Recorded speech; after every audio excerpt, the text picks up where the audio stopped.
Hezbollah और Israeli सेना Israel Lebanon सीमा पर करीब रोजाना गोलीबारी कर रहे हैं। एक बार फिर इसकी भयानक तस्वीर शनिवार को देखने मिली। लेबनान की ओर से बीते दिन कई ऑपरेशनों को अंजाम दिया गया। हिजबुल्लाह लड़ाकों ने अल अहमदी और कैफर रुमानी शहरों समेत कई लेबनानी शहरों पर इजरायली हमले का जवाब दिया। तड़के ही लड़ाकों ने कमान संभालते हुए उत्तरी कमान के मुख्यालय और 51वें डिवीजन के रसद बेस को निशाना बनाया।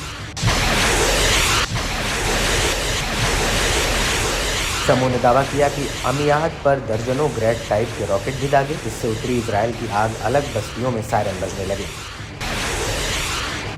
जिनमें अविविम, एलिफ्लेट, सफद, हमूका, डाल्टन और बिरियाह के शहर शामिल हैं। वहीं हिजबुल्लाह की एंटी आर्मर यूनिट ने इजरायल की रुएशियात अल आलम मिलिट्री साइट को जिब्दीन मिलिट्री साइट से जोड़ने वाली सड़क एक इजरायली मरकबा टैंक को एंटी टैंक गाइडेड रॉकेट से उड़ाया। दावा है कि यह सटीक हमला टैंक पर निशाना बनाकर किया गया था, जिससे वह तुरंत आग के हवाले हो गया और जलकर खाक हो गया। समूह ने दावा किया कि दोनों हमले अल अहमदिया शहर में इजरायली हमलों के जवाब में हुए। यही नहीं, प्रतिरोध ने तबराया झील के पश्चिम में अमियाद के दक्षिण में एलिफ्लेट पर हमला किया।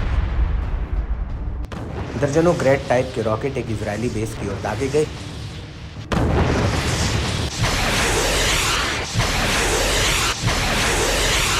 जिसमें 282वीं आर्टिलरी ब्रिगेड गोलान का मुख्यालय है। ये ब्रिगेड अपने हथियारों के लिए मुख्यालय और भंडारण सुविधा के रूप में बेस का उपयोग करती है।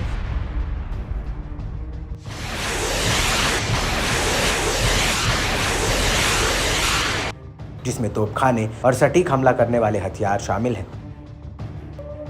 बताया गया कि हमले से कई इजरायली बस्तियों में सायरन बजने लगे।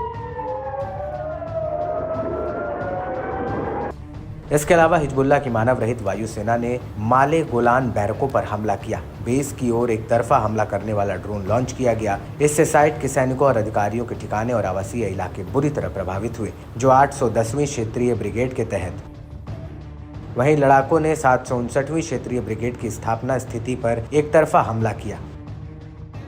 इस दौरान कई ड्रोनों के झुंड एक साथ लॉन्च किए गए, जिससे इलाके में जमकर तबाही मचाई। बताया जाता है कि ये तीनों हमले कैफर रुमानी शहर पर इजरायली आक्रमण के जवाब में किए गए। वहीं हिजबुल्लाह के डिप्टी लीडर नईम कासिम ने नेतन्याहू को चेताते हुए कहा कि लेबनान पर पूर्ण पैमाने पर युद्ध से दोनों पक्षों को भारी नुकसान होगा। इजरायल के उत्तरी हिस्से में सैकड़ों हजारों इजरायली विस्थापित होंगे। अगर इजरायल युद्ध छेड़ता है तो हम उसका सामना करेंगे। हिजबुल्लाह का युद्ध में जाने का कोई इरादा नहीं है। हमारा मानना है कि ये उपयोगी नहीं है। यदि वो सोचते हैं कि इस तरह के युद्ध से 1 लाख विस्थापित लोग घर लौट सकेंगे, तो हम ये चेतावनी देते हैं, लाखों और विस्थापितों से निपटने के लिए तैयार रहें। जब तक युद्ध जारी रहेगा, लेबनान से गाजा के लिए हिजबुल्लाह का समर्थन जारी रहेगा तथा इजरायली आक्रमण के जवाब में समर्थन में वृद्धि होगी।